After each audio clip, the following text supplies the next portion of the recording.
Okay, welcome back to Flair college. आज हम study करने वाले हैं नेटवर्क लोड बैलेंसिंग को। अगर मैं आपको टेक्स्ट बुक में भी दिखाऊं तो 1.13 नेटवर्क लोड बैलेंसिंग आज का हमारा टॉपिक है।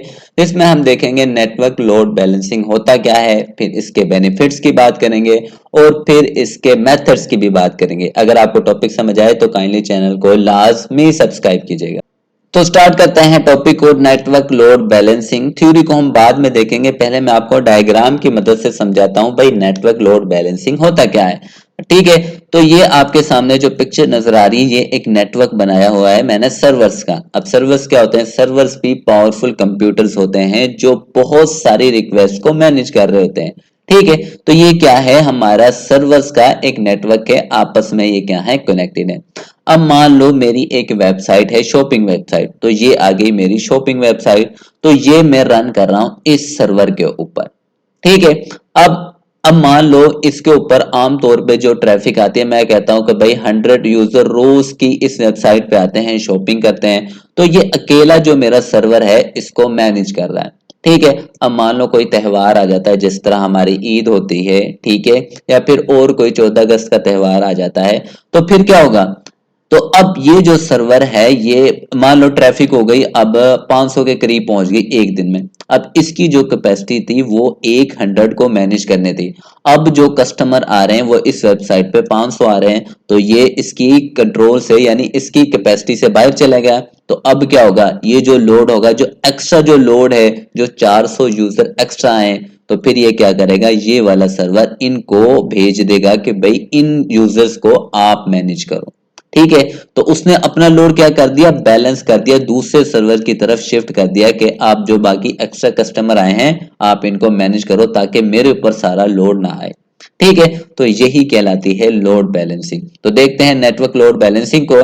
तो network load balancing is use to manage network traffic. Traffic की क्यों किसकी बात है? जो हम कस्टमर की बात कर रहे थे ना, उसकी बात कर रहा है कि भाई जितनी ज्यादा नेटवर्क ट्रैफिक आएगी, कस्टमर आएंगे, फिर उनको मैनेज किस तरह से करना है। मैनेज करने का तरीका मैंने बता दिया। क्या करेंगे? हम उस लोड को बाकी सर्वर के ऊपर डिवाइड कर देंगे। ठीक है, अगर 100 आ रहे थे तो फिर तो ये अकेला मैनेज कर पा रहा था, लेकिन बढ़ गए तो मुझे क्या कहा? दूसरे जो मेरे सर्वर्स कनेक्टेड हैं, मान लो ये लाहौर में है, ये कराची में है, ठीक है, ये इस्लामाबाद में है, ठीक है, तो फिर जो ट्रैफिक है उन सर्वर्स के ऊपर क्या हो गई? शिफ्ट हो गई। ठीक है, it distribute work among multiple servers और लिंक। ठीक है, वो क्या कर रहा है? डिस्ट्रीब्यूट कर देता है काम को। ठीक है, जो ये आपको ऑर्डर आ रहे हैं, ठीक है, इनको डिस्ट्रीब्यूट कर देगा मल्टीपल सर्वर। ठीक है, एक सर्वर ये रहा, एक ये रहा, एक ये रहा, तो इसको डिस्ट्रीब्यूट कर दिया इस हमारे सर्वर ने कि भाई इसको आप मैनेज करो। ठीक है, this help prevent overloading of one device. ठीक है, ये किससे हिफाजत कर रहा है? ओवरलोडिंग से। बजाय के एक डिवाइस के ऊपर ओवरलोडिंग हो रही थी, अब क्या हो गया? उसको डिस्ट्रीब्यूट कर दिया गया। Load balancing improve network speed and reliability, जिसकी मदद से अब देखो, अब अगर 100 आ रहे थे फिर तो ये ठीक तरह आंसर, अब आगे रिक्वेस्ट 500, तो अब ये जो सर्वर था इसके लिए हर एक को रिस्पॉन्स करना, हर एक ऑर्डर को मैनेज करना मुश्किल हो रहा था। ठीक है, तो जब इसने डिवाइड कर दिया सारा काम, तो फिर ये अपनों का आंसर देगा, ये अपने कस्टमर का आंसर देगा, ये उसको रिस्पॉन्स करेगा, ये अपने को रिस्पॉन्स करेगा। तो उससे क्या हो जाएगी? नेटवर्क की स्पीड बढ़ जाएगी और सिस्टम हमारा रिलायबल भी होगा।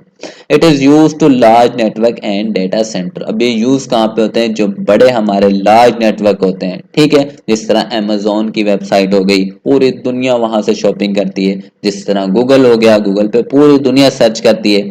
तो बड़े जो नेटवर्क होते हैं, या जिस तरह यूट्यूब का, यूट्यूब भी बहुत बड़ा नेटवर्क है, पूरी दुनिया यूज करती है। ठीक है, तो जो बड़े नेटवर्क होते हैं या जो डेटा सेंटर्स होते हैं बड़े बड़े, वहां पे इनको यूज किया जाता है। ठीक है, इस लोड बैलेंसिंग की टेक्निक को। Proper load balancing ensure smooth performance. ठीक है, जब आप प्रॉपर लोड बैलेंसिंग करोगे तो आपकी जो परफॉर्मेंस है, यानी कि मान लो कोई ऑर्डर करता है तो आप उसको फौरन रिस्पॉन्स करोगे। ऐसा नहीं है कि भाई उसे वेट करना पड़ रहा है। ठीक है, तो अगर लोड बैलेंसिंग आपने ठीक तरह से की होगी तो आपकी जो परफॉर्मेंस होगी सिस्टम की, नेटवर्क की, वो क्या होगी? स्मूथ होगी। ठीक है, it help network handles more user. ठीक है, ये किस में मदद करता है? ज्यादा यूजर। जिस तरह अभी हमने बात की थी, 100 को अकेला कर रहा था, 500 आए, ये मैनेज नहीं कर पाया, तो इसने क्या कर दिया? लोड डिवाइड कर दिया। तो इससे क्या होगा? ये ज्यादा यूजर्स को, ये पूरा नेटवर्क सर्वर्स का मैनेज कर रहा है। ठीक है, नेक्स्ट अब हम बात करते हैं बेनिफिट्स ऑफ लोड बैलेंसिंग। भाई लोड बैलेंसिंग से क्या फायदा होता है? तो load balancing improve network speed and response time. जो नेटवर्क की स्पीड होगी वो क्या हो जाएगी? बढ़ जाएगी, और उसका रिस्पांस टाइम भी क्या हो जाता है? बढ़ जाता है। ठीक, किस तरह से? अब मैंने एग्जांपल दी थी भाई 100 यूजर आए थे, ठीक है, 100 को रिस्पांस मिल रहा था, ठीक हो गया। अब आ गए 500, तो जब 500 यूजर आ गए या 500 कस्टमर आ गए तो फिर क्या होगा? अगर अकेला ये मैनेज कर रहा होता तो बजाय कि वो 100 को आंसर दे रहा था, अब वो दे रहा है 500 को, तो इसकी स्पीड स्लो नहीं होगी, ठीक है। और जब वो आंसर देगा, रिस्पॉन्स देगा, आपके ऑर्डर को प्रोसेस करेगा, तो जाहिर सी बात है स्पीड स्लो होगी, ठीक है।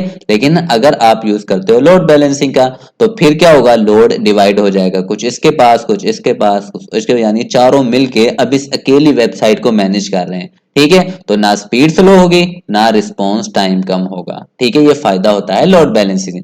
उसके बाद it reduce the risk of server failure. अब मान लो कोई भी सर्वर इनमें से फेल हो जाता है, ठीक है। अब ये जो वेबसाइट है ना, चारों सर्वर इसको मैनेज कर रहे हैं, मान लो यही जो सर्वर है वो फेल हो जाता है, तो ये जो 3 तो अभी बच रहे हैं ना, तो ये क्या करेंगे? जो कस्टमर आएंगे उनको रिस्पॉन्स करेंगे, जो इसका लोड था उसको, वो भी इन तीनों में डिवाइड हो जाएगा, ठीक है।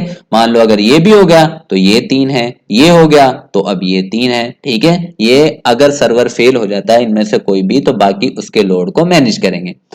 तो देखो नेक्स्ट बात वो वही कर रहा है कि if one server fail other continue working. अगर इनमें से कोई एक भी फेल हो जाता है, जो दूसरे बचे हैं वो काम को जारी रखेंगे, ठीक है। काम रुक नहीं जाएगा, वेबसाइट बंद नहीं हो जाएगी, ठीक है।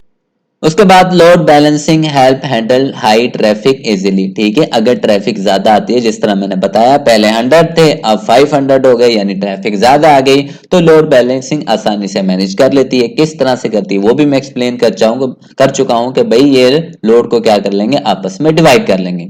It increase network reliability and availability, ठीक है। लोड बैलेंसिंग से हमारी रिलायबिलिटी बढ़ जाती है और अवेलेबिलिटी भी बढ़ जाती है। अवेलेबिलिटी किस तरह बढ़ती है कि अगर ये सर्वर मान लो शट डाउन हो गया, तो क्या ये वेबसाइट अब अवेलेबल नहीं है? अवेलेबल है, दूसरे सर्वर इसको रन करेंगे, ठीक है।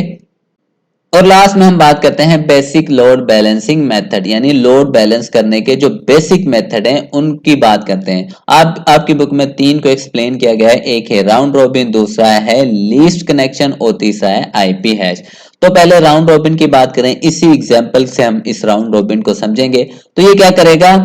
सेंड रिक्वेस्ट 1 बाय 1, ठीक है। अब ये देखो 4 सर्वर इस अकेली वेबसाइट को मैनेज कर रहे हैं। अब मान लो एक कस्टमर आया, ठीक है, तो ये जो सर्वर है इसको मैनेज करेगा इस कस्टमर को। उसके बाद मान लो एक और कस्टमर आया, सेकंड कस्टमर आ गया, तो फिर अब इसके पास तो एक कस्टमर है, जो दूसरा है वो इसके पास चला जाएगा, ठीक है। अब मान लो तीसरा एक और कस्टमर आ गया, तो तीसरा कस्टमर इसके पास भी एक है, इसके पास भी है, तो तीसरा कहां पे जाएगा? इस वाले सर्वर पे, ठीक है।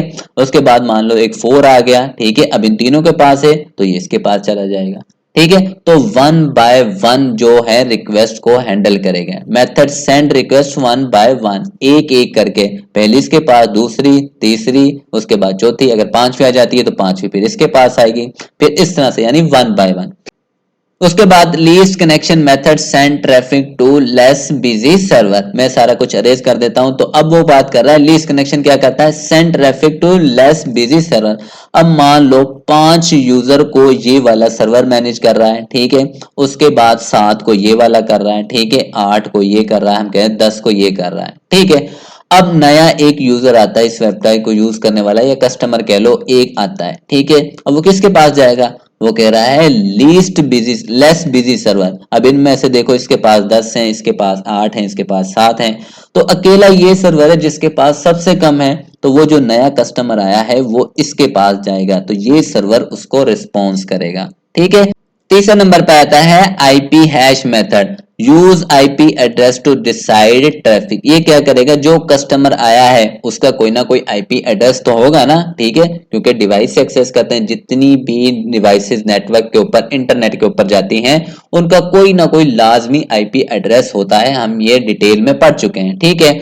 तो ये क्या करेगा? उस आईपी एड्रेस, मान लो ये उस कस्टमर का आईपी एड्रेस है जो इस वेबसाइट के ऊपर आया है, ठीक है, वो क्या करेगा? उसके ऊपर हैश फंक्शन अप्लाई करेगा। हैश फंक्शन क्या करेगा? करेगा, एक नंबर जनरेट करेगा, उस नंबर के जरिए उसको असाइन कर देगा। मान लो ये 17 था ना, तो जैसे ही कस्टमर आया, मान लो इसको उसने असाइन कर दिया कि भाई आप इसको रिस्पॉन्स करोगे, इस सर्वर के पास आया वो, ठीक है, आईपी हैश मेथड के जरिए वो इसके पास आ गया, ये उसके मैनेज करेगा। अब ये क्यों इस तरह करता है, ये समझने वाली बात है। अब मान लो यही कस्टमर, ये वाला आईपी वाला कस्टमर, ये 5 दिन के बाद दोबारा आता है इसी वेबसाइट के ऊपर, ठीक है। अब जब दोबारा से वेबसाइट आया तो दोबारा से हैश फंक्शन अप्लाई हुआ, तो ये दोबारा से 17 जनरेट होगा।